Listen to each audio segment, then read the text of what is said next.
ఓం శాంతి. బాబా ప్రవృత్తిలో ఉండేవారిని బాగా మహిమ చేస్తూ ఉంటారు. ఈరోజు మురళీలో బాబా ప్రవృత్తిలో ఉంటూ కూడా ఎవరైతే పవిత్రత ధారణను చేస్తారో వారు పురుషార్థం ఎలా చేయాలో, వారి జీవితంలో ఎదురయ్యేటువంటి కొన్ని సందిగ్ధమైన స్థితులలో బాబా ఇచ్చే సలహాలను స్పష్టం చేశారు. కొందరు అడుగుతారు, బాబా వ్యాపారం చేయవచ్చా అని. బాబా ఏమంటారంటే, పిల్లలు తప్పకుండా చెయ్యండి, కానీ శ్రీమతానికి విరుద్ధంగా నడుచుకునేలాంటి వ్యాపారాలు చేయకూడదు. ఏవైతే వికారాల ఆకర్షణను కలిగించే విధంగా ఉంటాయో అటువంటి వ్యాపారాలు చేయవద్దు అంటారు. అంటే సిగరెట్లు, చుట్టలు అమ్మడము, పొగాకు పండించడము, ఇలాంటివి. అంటే ఏవైతే హానికరమో, ఏవైతే బాబా శ్రీమతానికి విరుద్ధమో అటువంటివి మాత్రం మనము చేయకూడదు అంటారు.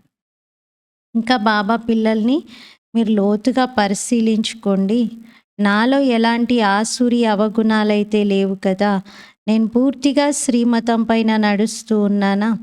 ఎందుకంటే ఈశ్వరీయ మతం కేవలం ఇప్పుడే లభిస్తుంది. మనుష్య మతాలు, దేవతా మతము అదైతే మీరు జన్మజన్మలుగా చూశారు, కానీ ఈశ్వరుని మతం మాత్రం ఇప్పుడే లభిస్తుంది. మరి ఈశ్వరీయ మతం పైన ఎంతవరకు నడుచుకుంటున్నాను అనేది చూసుకోవాలి అన్నారు. ఇది 5th నవంబర్ మురళి. మధురమైన పిల్లలు, డ్రామా యొక్క శ్రేష్టమైన జ్ఞానము పిల్లలైన మీ వద్దనే ఉంది. మీకు తెలుసు, ఈ డ్రామా ఉన్నది ఉన్నట్లుగా రిపీట్ అవుతుంది. ఖచ్చితంగా ఉన్నది ఉన్నట్లుగా డ్రామా రిపీట్ అవుతుంది.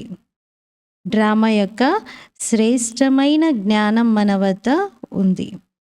ఈ డ్రామాలో ఏదైతే పాత్ర నడుస్తూ ఉందో, ఎలా అయితే గతంలో నడిచిందో అలాగే ఇప్పుడు నడుస్తూ ఉంది, మళ్ళీ తర్వాత కూడా అలాగే నడుస్తుంది. ప్రశ్న: ప్రవృత్తిలో ఉండేటువంటి వారు బాబాను ఎటువంటి ప్రశ్న అడుగుతారు? బాబా వారికి ఎలాంటి సలహాను ఇస్తారు? జవాబు: చాలామంది పిల్లలు అడుగుతారు, బాబా మేం వ్యాపారం చేయవచ్చా? బాబా అంటారు, పిల్లలు వ్యాపారం చేయవచ్చు, కానీ రాయల్ వ్యాపారం చేయండి. బ్రాహ్మణ పిల్లలు మద్యము, సిగరెట్లు, బీడి మొదలైనటువంటి చీచీ వ్యాపారం చేయకూడదు. ఎందుకంటే వీటి వల్ల వికారాల ఆకర్షణ ఇంకా ఎక్కువగా కలుగుతుంది. కావున శ్రీమతం అనుసారంగానే మీరు వ్యాపారం చేయండి అంటున్నారు. ఓం శాంతి. ఆత్మిక తండ్రి ఆత్మిక పిల్లలకు అర్థం చేయిస్తూ ఉన్నారు. ఇప్పుడు ఒకటేమో ఆత్మిక తండ్రి యొక్క శ్రీమతం, మరొకటేమో రావణుని ఆసురి మతము. ఆసురి మతాన్ని తండ్రి మతము అని అయితే అనం కదా, రావణుణ్ణి తండ్రి అని అనరు. అది రావణుని ఆసురి మతము. ఇప్పుడు పిల్లలైన మీకు ఈశ్వరీయ మతము లభిస్తుంది. దానికి దీనికి ఎంతగా రాత్రికి పగలుకు ఉన్నంత తేడా ఉంది. ఈశ్వరీయ మతం ద్వారా దైవీ గుణాలను ధారణ చేస్తూ వచ్చామని బుద్ధిలోకి వస్తుంది. ఇది కేవలం పిల్లలైన మీరే తండ్రి ద్వారా వింటారు. ఇది ఇంకెవరికీ తెలియదు. సంపదను ఇచ్చేందుకే బాబా వస్తారు. రావణుడి ద్వారానైతే సంపద ఇంకా తగ్గిపోతూ ఉంటుంది. ఈశ్వరీయ మతం ఎక్కడికి తీసుకువెళ్తుంది మరియు ఆసురీ మతం ఎక్కడికి తీసుకువెళ్తుంది, ఇది మీకే తెలుసు. ఆసురీ మతం ఎప్పటి నుండైతే లభిస్తుందో అప్పటి నుండి మీరు క్రిందకు దిగుతూనే వచ్చారు. కొత్త ప్రపంచంలో కొద్ది కొద్దిగా దిగుతారు. కిందకు దిగడం అనేది ఎలా జరుగుతుంది, మళ్ళీ పైకి ఎక్కడం అనేది ఎలా జరుగుతుంది, ఇది కూడా పిల్లలైన మీరు అర్థం చేసుకున్నారు. ఇప్పుడు మళ్ళీ శ్రేష్టంగా అయ్యేందుకే పిల్లలకు శ్రీమతం లభిస్తుంది. మీరు ఇక్కడికి వచ్చిందే శ్రేష్టంగా తయారయ్యేందుకు. మనం శ్రేష్ట మతాన్ని మళ్ళీ ఎలా పొందుతాము అనేది మీకు తెలుసు. అనేక సార్లు మీరు శ్రేష్ట మతం ద్వారా ఉన్నత పదవిని పొందారు. మళ్ళీ పునర్జన్మలు తీసుకుంటూ క్రిందకు దిగుతూ వచ్చారు. మళ్ళీ ఒకేసారి పైకి ఎక్కుతారు. నంబర్ వారి పురుషార్థం అనుసారంగా అయితే ఉండనే ఉంటారు. దానికి సమయం పడుతుంది అని బాబా అర్థం చేయిస్తారు. పురుషోత్తమ సంగమ యుగం యొక్క సమయం కూడా ఉంది కదా, పూర్తిగా యాక్యురేట్గా ఉంది. డ్రామా చాలా యాక్యురేట్గా నడుస్తుంది మరియు ఇది చాలా అద్భుతమైనది. తండ్రిని స్మృతి చేయాలి మరియు వారసత్వాన్ని తీసుకోవాలి, అంతే. ఇదే విషయం పిల్లలకు చాలా సహజంగా బాబా అర్థం చేయిస్తున్నారు. అర్థమైంది కదా. కానీ పురుషార్థం చేసేటప్పుడు కొందరికి బాబా చెప్తున్నప్పుడేమో అర్థమైంది ఈజీ అని అనుకుంటారు. కానీ పురుషార్థం చేసేటప్పుడు కష్టంగా అనిపిస్తూ ఉంటుంది. ఇంత ఉన్నతోన్నతమైన పదవిని పొందడం అంత సహజం కాదు కదా. తండ్రి స్మృతి చాలా సహజం, మరి వారసత్వం కూడా సహజమే. ఇది ఒక్క క్షణం యొక్క విషయం. కానీ పురుషార్థం చేయడం మొదలు పెడితే రావణుని పైన విజయాన్ని పొందవలసి ఉంటుంది. ఎందుకంటే పురుషార్థం చేయడం మొదలు పెట్టగానే మాయా విఘ్నాలు ఎదురవుతూ ఉంటాయి. మరి రావణుడి పైన విజయాన్ని పొందాలి కదా. మొత్తం సృష్టి అంతటా రావణుని యొక్క రాజ్యం నడుస్తుంది. ఇప్పుడు మీరు అర్థం చేసుకున్నారు, మనము యోగ బలంతో రావణునిపై ప్రతి కల్పం విజయం పొందుతూ వచ్చాం. ఇప్పుడు కొత్తగా తీసుకుంటున్నటువంటి ఛాలెంజ్ కాదు ఇది. కల్పకల్పం విజయం పొందుతూ వచ్చాం. ఇప్పుడు కూడా పొందుతున్నాం. అది నేర్పించేవారు అనంతమైన తండ్రి. భక్తి మార్గంలో కూడా మీరు బాబా బాబా అంటూ వచ్చారు. కానీ ఇంతకుముందు తండ్రి గురించి తెలియదు, ఆత్మ గురించి తెలుసు. భృకుటి మధ్యలో అద్భుతమైన సితారా మెరుస్తూ ఉంటుంది అని అనేవారు. ఆత్మ గురించి తెలిసి ఉన్నా కూడా ఇంతకుముందు తండ్రి గురించి తెలియదు. ఒకటి తెలిస్తే ఇంకొకటి తెలియదు. డ్రామా ఎంత విచిత్రమైనది. పోనీ రెండూ తెలిసిన వారికి డ్రామా గురించి తెలియదు కదా. ఓ పరంపిత పరమాత్మ అని పిలిచేవారు, తలుచుకునేవారు. కానీ వారి గురించి తెలిసేదే కాదు. ఆత్మ కర్తవ్యం గురించి కానీ పరమాత్మ కర్తవ్యం గురించి కానీ అసలేమీ తెలిసేదే కాదు. తండ్రే స్వయంగా వచ్చి అర్థం చేయిస్తారు. తండ్రి తప్ప ఇంకెవరూ రియలైజ్ చేయించలేరు. అసలు ఈ పాత్ర ఎవరికీ లేనే లేదు. ఈశ్వరీయ సాంప్రదాయం, ఆసురీ సాంప్రదాయం మరియు దైవీ సాంప్రదాయం అన్న గాయనం కూడా ఉంది. వాస్తవానికి ఇది చాలా సహజం. కానీ ఈ విషయాలు గుర్తుండాలి. ఇందులోనే మాయా విఘ్నాలు వేస్తుంది, మరిపింపజేస్తుంది. బాబా అంటారు, నంబర్ వారి పురుషార్థం అనుసారంగా స్మృతి చేస్తూ ఎప్పుడైతే డ్రామా అంతిమానికి చేరుకుంటుందో, అనగా పాత ప్రపంచం అంతిమం వస్తుందో, అప్పుడు నంబర్ వారి పురుషార్థం అనుసారంగా రాజధాని కూడా తప్పకుండా స్థాపన జరుగుతుంది. శాస్త్రాల ద్వారా ఈ విషయాన్ని ఎవ్వరూ అర్థం చేసుకోలేరు. గీత మొదలైనటువంటి వాటినైతే ఈ బ్రహ్మ బాబా కూడా ఎంతగానో చదివారు కదా. ఇప్పుడు బాబా అంటారు, వాటికి ఎటువంటి విలువ లేదు. అని భక్తిలో కర్ణరసం బాగా లభిస్తుంది. కావున వాటిని ఎవ్వరూ వదలరు. మొత్తం ఆధారం అంతా పురుషార్థంపైనే ఉందని మీకు తెలుసు. వ్యాపారాలు మొదలైనవి కూడా కొందరివి రాయల్గా ఉంటాయి, కొందరివి చీచీగా ఉంటాయి. మద్యము, బీడీ, సిగరెట్ మొదలైనవి అమ్ముతారు. ఈ వ్యాపారం అయితే చాలా అశుద్ధమైనది. మద్యము అన్ని వికారాలను ఆకర్షిస్తుంది. ఎవరినైనా మద్యపానులుగా చేయటం ఈ వ్యాపారం మంచిది కాదు కదా. బాబా సలహా ఇస్తున్నారు, యుక్తిగా ఈ వ్యాపారాన్ని మార్చుకోండి, లేకపోతే ఉన్నత పదవిని పొందలేరు. బాబా అర్థం చేయిస్తారు, అవినాశి జ్ఞాన రత్నాల వ్యాపారంలో తప్ప మిగిలిన అన్ని రకాల వ్యాపారాల్లోనూ నష్టం ఉంది. వీరు వజ్రాల వ్యాపారం చేసేవారు, కానీ లాభమేమీ కలగలేదు కదా. మహా అయితే లక్షాధికారిగా అయ్యారు. కానీ ఈ వ్యాపారంతో ఎలా తయారవుతారు? బాబా ఉత్తరాల్లో కూడా ఎప్పుడు పద్మాపదం భాగ్యశాలులు అని రాస్తారు. అది కూడా 21 జన్మల కొరకు అలా అవుతారు. బాబా చాలా కరెక్ట్గా చెప్తున్నారని మీరు కూడా భావిస్తారు. మనమే ఈ దేవీ దేవతలుగా ఉండేవారిమి. మళ్ళీ చక్రంలో తిరుగుతూ తిరుగుతూ క్రిందకు వస్తాం. సృష్టి ఆది మధ్యాంతాలను కూడా మీరు తెలుసుకున్నారు. జ్ఞానమైతే తండ్రి ద్వారా లభించింది, కానీ దైవీ గుణాల ధారణ మీరు స్వయం తప్పనిసరిగా చేసుకోవాలి. అది కూడా ఇంపార్టెంట్. స్వయాన్ని పరిశీలించుకోవాలి. నాలో ఎటువంటి ఆశ్చర్య గుణాలైతే లేవు కదా. నేను నా ఈ శరీరం రూపీ ఇంటిని అద్దెకు ఇచ్చాను అని ఈ బాబాకు కూడా తెలుసు. ఇది ఇల్లు కదా, ఇందులో ఆత్మ ఉంటుంది. భగవంతునికి నేను ఇంటిని అద్దెగా ఇచ్చాను అని నాకెంతో నష ఉంటుంది అంటున్నారు బ్రహ్మబాబా. డ్రామా ప్లాన్ అనుసారంగా వారు ఇంకే ఇంటిని తీసుకోనే లేదు. శివబాబా బ్రహ్మబాబా ఇంటినే సెలెక్ట్ చేసుకున్నారు. కల్పకల్పం ఈ ఇంటినే తీసుకోవాల్సి ఉంటుంది. ఇతనికైతే సంతోషంగా ఉంటుంది కదా, కానీ గొడవలు కూడా ఎంతగా జరుగుతాయి.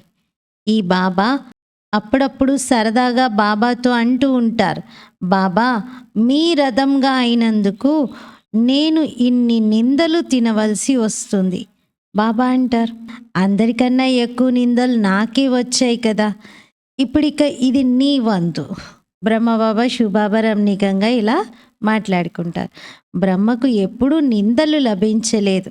ఆయనకి లౌకిక జీవితంలో అంతటా రాజుల ద్వారా కూడా గౌరవమే లభించింది. అందుకని శివబాబా ఏం చేస్తున్నారు, నన్నైతే ద్వాపర యుగం నుండి అందరూ నిందిస్తూనే ఉన్నారు కదా, అందుకని ఇప్పుడు నీ వంతు అని బ్రహ్మబాబాతో అంటారు. బ్రహ్మకు ఎప్పుడూ నిందలు లభించలేదు. ఇప్పుడు ఆ వంతు వచ్చింది. రథాన్ని ఇచ్చారు అన్నదైతే అర్థమవుతుంది కదా, కావున తప్పకుండా తండ్రి నుండి సహాయం కూడా లభిస్తూ ఉంటుంది. అయినా బాబా అంటారు, బాబాను నిరంతరం స్మృతి చేయడంలోనైతే పిల్లలైన మీరు ఇతని కన్నా కూడా చురుకుగా ముందుకు వెళ్ళగలరు. ఎందుకంటే ఇతని పైనైతే ఎన్నో బాధ్యతలు ఉన్నాయి. డ్రామా అని చెప్పి వదిలేస్తారు, కానీ ఎంతో కొంత ప్రభావం తప్పకుండా ఉంటుంది కదా. పాపం వీరు చాలా మంచి సేవ చేసేవారు. వీరు సాంగత్య దోషంలో పాడైపోయారు. ఎంతో డిస్సర్వీస్ జరుగుతుంది. ఎటువంటి పనులు చేస్తారంటే వాటి వల్ల ప్రభావం పడుతుంది. బ్రహ్మబాబా ఎంత వద్దనుకున్నా పిల్లల గురించిన ఆలోచనల ప్రభావం పడుతుంది. ఎందుకంటే అప్పటి వరకు బాగా సేవ చేసినటువంటి పిల్లలు ఒక్కసారిగా బాబా చేయి వదిలిపెట్టి వెళ్ళి డిస్సర్వీస్ చేస్తూ ఉంటే బాబాకైతే ఆలోచన నడుస్తుంది కదా, పిల్లలు ఎందుకు ఇలా సాంగత్య దోషానికి వశమైపోయి ఇలా చేస్తున్నారు అని అనిపిస్తుంది కదా. ఇది కూడా డ్రామాలో రచింపబడి ఉంది కదా అని ఆ సమయంలో అర్థం చేసుకోరు. ఇది డ్రామాలో నిశ్చితమై ఉంది కదా అని ఆ తర్వాత ఆలోచన వస్తుంది. మాయా అవస్థను పాడు చేసేస్తుంది. దానితో చాలా డిస్సర్వీస్ జరుగుతుంది. అబలలు మొదలైన వారిపై ఎంతగా అత్యాచారాలు జరుగుతూ ఉంటాయి. ఇక్కడైతే స్వయంగా పిల్లలే ఎంత డిస్సర్వీస్ చేసేస్తారు. తప్పుడు మాటలు మాట్లాడడం మొదలు పెడతారు. తండ్రి ఏం వినిపిస్తున్నారు అనేది ఇప్పుడు పిల్లలైన మీకు తెలుసు. వారు శాస్త్రాలు మొదలైనవేవి వినిపించరు. ఇప్పుడు మనము శ్రీమతంపై ఎంత శ్రేష్టంగా అవుతాం. ఆసురీ మతం ద్వారా ఎంత భ్రష్టంగా అయ్యాం. సమయమైతే పడుతుంది కదా, మాయతో యుద్ధం జరుగుతూ ఉంటుంది. ఇప్పుడు మీ విజయం అయితే తప్పకుండా లభించనున్నది. శాంతిధామం సుఖధామం పైన మన విజయం తప్పకుండా ఉంది అని మీ అందరికీ అర్థమైంది. కల్పకల్పం మనం విజయం పొందుతూ వచ్చాం. ఈ పురుషోత్తమ సంగమ యుగంలోనే స్థాపన మరియు వినాశనం జరుగుతుంది. ఈ వివరాలన్నీ పిల్లలైన మీ బుద్ధిలో ఉన్నాయి. తప్పకుండా తండ్రి మన ద్వారా స్థాపన చేయిస్తున్నారు. మళ్ళీ మనమే రాజ్యం చేస్తాం. బాబాకు థ్యాంక్స్ కూడా చెప్పరు పిల్లలు. బాబా అంటారు, ఇది కూడా డ్రామాలో రచింపబడి ఉంది. నేను కూడా ఈ డ్రామాలో పాత్రధారిని. డ్రామాలో అందరి పాత్ర రచింపబడి ఉంది. శివబాబా పాత్ర కూడా ఉంది, మన పాత్ర కూడా ఉంది. ఇందులో థ్యాంక్స్ చెప్పే విషయం ఏమీ లేదు. శివబాబా అంటారు, నేను మీకు శ్రీమతాన్ని ఇచ్చి దారిని తెలియజేస్తాను. ఇది ఇంకెవరూ తెలియచేయలేరు. మీ వద్దకు ఎవరు వచ్చినా వారికి ఇదే చెప్పండి. సతో ప్రధానమైన కొత్త ప్రపంచము స్వర్గము. అదొకప్పుడు ఉండేది. ఈ పాత ప్రపంచాన్ని తమో ప్రధానమని అంటారు. మళ్ళీ సతో ప్రధానంగా అయ్యేందుకు దైవీ గుణాలని ధారణ చెయ్యాలి, బాబాను స్మృతి చెయ్యాలి. మంత్రమే ఇది, మన్మనాభవ మధ్యాజీభవ. అంతే. నేను సుప్రీం గురువును అని కూడా చెప్తారు. పిల్లలైన మీరిప్పుడు స్మృతి యాత్ర ద్వారా మొత్తం సృష్టినంతటిని సద్గతిలోకి చేరుస్తారు. జగద్గురువు ఒక శివబాబాయే. వారు మీకు కూడా శ్రీమతాన్ని ఇస్తారు. ప్రతి 5000 సంవత్సరాల తర్వాత మనకు ఈ శ్రీమతం లభిస్తుంది అని మీకు తెలుసు. చక్రం తిరుగుతూ ఉంటుంది. ఈరోజు పాత ప్రపంచం ఉంది, రేపు కొత్త ప్రపంచం ఉంటుంది. ఈ చక్రాన్ని అర్థం చేసుకోవడం చాలా సహజం. కానీ ఎవరికైనా అర్థం చేయించగలిగేందుకు ఇది కూడా గుర్తుండాలి. ఇది కూడా మర్చిపోతారు పిల్లలు. ఎవరైనా పడిపోతే జ్ఞానం మొదలైనదంతా అంతమైపోతుంది. అంటే వికారీగా అవుతే జ్ఞానమేమీ ఉండదు వారి బుద్ధిలో. ఆత్మ మరియు శరీరంలోని శక్తిని మరియు విశేషతలను మాయ తీసేసుకుంటుంది. అన్ని కళలను తొలగించి కళారహితంగా చేసేస్తుంది. కొంతమంది అలా యజ్ఞం నుండి వెళ్ళిపోయిన వారు ఉన్నారు. మంచి మంచి కళలు, విశేషతలు, చాలా బాగా అనర్గళంగా జ్ఞానాన్ని చెప్పగలిగిన వారు కూడా బాబాను వదిలిపెట్టి వెళ్ళిపోయాక అసలు వారు నోరు కూడా విప్పలేకపోయారు. అంటే ఏమి జ్ఞానం చెప్పలేకపోతున్నారు. ధారణ జరిగినటువంటి విషయాలన్నిటినీ మర్చిపోయారు. కళారహితంగా అయిపోతారు. చెప్పడానికి వీల్లేనట్లుగా వికారాలలోకి చిక్కుకుపోతారు. మాయా వారిని అలా తయారు చేస్తుంది. ఇప్పుడు మీకు మొత్తం చక్రమంతా గుర్తుంది. మీరు జన్మ జన్మాంతరాలు వేశ్యాలయంలో ఉన్నారు. వేలాది పాపాలు చేస్తూ వచ్చారు. అందరి ముందు అంటారు, మేము జన్మ జన్మాంతరాల పాపాత్ములము అని. మేం మొదట పుణ్యాత్ములుగా ఉండేవారిమి, మళ్ళీ పాపాత్ములుగా అయ్యాం. పిల్లలైన మీకు ఈ జ్ఞానం లభించింది. మళ్ళీ మీరు ఇతరులకు ఇచ్చి మీ సమానంగా తయారు చేస్తారు. గృహస్థ వ్యవహారంలో ఉండడం వలన తేడా అయితే ఉంటుంది కదా. వారు మీరు అర్థం చేయించినంతగా అర్థం చేయించలేరు కదా. కానీ అందరూ అంతగా వదలలేరు కూడా. బాబా స్వయం అంటున్నారు, గృహస్థ వ్యవహారంలో ఉంటూ కమల పుష్ప సమానంగా అవ్వాలి. అలా అందరూ వదిలేస్తే వచ్చేసి ఇక్కడే ఇంతమంది ఎలా కూర్చుంటారు? ఎక్కడ కూర్చుంటారు? తండ్రి నాలెడ్జ్ఫుల్. వారు శాస్త్రాలు మొదలైనవేవి చదవరు. ఇతను శాస్త్రాలు మొదలైనవి చదివారు బ్రహ్మబాబా. నా విషయంలోనైతే గాడ్ ఫాదర్ ఈజ్ నాలెడ్జ్ఫుల్ అని అంటారు. అంటే భగవంతుడే అన్నీ తెలిసినవారు అని. మరి బాబాలో ఏం జ్ఞానం ఉంది అనేది మనుషులకైతే తెలియదు. ఇప్పుడు మీరు మొత్తం సృష్టి యొక్క ఆది మధ్యాంత జ్ఞానాన్ని తీసుకున్నారు. మీకు తెలుసు భక్తి మార్గం యొక్క శాస్త్రాలు కూడా అనాది. భక్తి మార్గంలో ఈ శాస్త్రాలు తప్పకుండా మళ్ళీ వెలువడతాయి అంటారు. పర్వతం బద్దలైన తర్వాత మళ్ళీ ఎలా తయారవుతుంది? కానీ ఇది కూడా డ్రామా. శాస్త్రాలు మొదలైనవన్నీ సమాప్తమైపోతాయి. మళ్ళీ వాటి సమయానికి అవి తయారవుతాయి. మనం మొట్టమొదట శివుని పూజ చేసేవారిమి. ఇది కూడా శాస్త్రాల్లో ఉంది. శివుడి యొక్క భక్తి ఎలా చేస్తారు, ఎన్ని శ్లోకాలు మొదలైనవి పాడుతారు. కేవలం మీరే ఇప్పుడు తండ్రిని అర్ధసహితంగా జ్ఞాపకం చేస్తున్నారు. శివబాబా జ్ఞాన సాగరుడు. వారిప్పుడు మీ జ్ఞానాన్ని ఇస్తున్నారు. బాబా మీకు అర్థం చేయించారు ఈ సృష్టి చక్రం ఎలా తిరుగుతుంది అనేది. శాస్త్రాలను ఎంత పెద్దగా పొడిగించారు. చాలా ఎక్కువ రాసేశారు. అవి ఎవరికీ గుర్తు కూడా ఉండవు. మరి పిల్లల లోపల ఇదే సంతోషం ఉండాలి. అనంతమైన తండ్రి మాకు చదివిస్తున్నారు అని. గాయనమైతే ఉంది కదా, student life is the best life అని. Godly student life is the best life అని గుర్తుంచుకోవాలి. భగవాన్ వాచ, నేను మిమ్మల్ని రాజాది రాజులుగా తయారు చేస్తున్నాను. ఇంకే శాస్త్రాల్లోనూ ఈ విషయాలు లేనే లేవు. ఉన్నతోన్నతమైన ప్రాప్తి ఇక్కడే ఉంది. వాస్తవంగా గురువైతే ఒక్కరే, వారే సర్వుల సద్గతి చేస్తారు. భలే స్థాపన చేసేవారిని కూడా గురువు అని అంటారు. కానీ గురువు అంటే సద్గతినిచ్చేవారు అని అర్థం. అంతిమ సమయంలో అందరూ వారి వారి పాత్ర పోషించేందుకు రావాల్సిందే. తిరిగి ఇంటికి వెళ్ళే మార్గం అయితే ఎవరికీ తెలియదు. ఊరేగింపు శివుడిదే మహిమ చేయబడింది, ఇంకే గురువుది కాదు. మనుషులైతే శివుణ్ణి శంకరుణ్ణి కలిపేశారు. సూక్ష్మవతన్వాసి ఎక్కడ, మూలవతన్వాసి ఎక్కడ?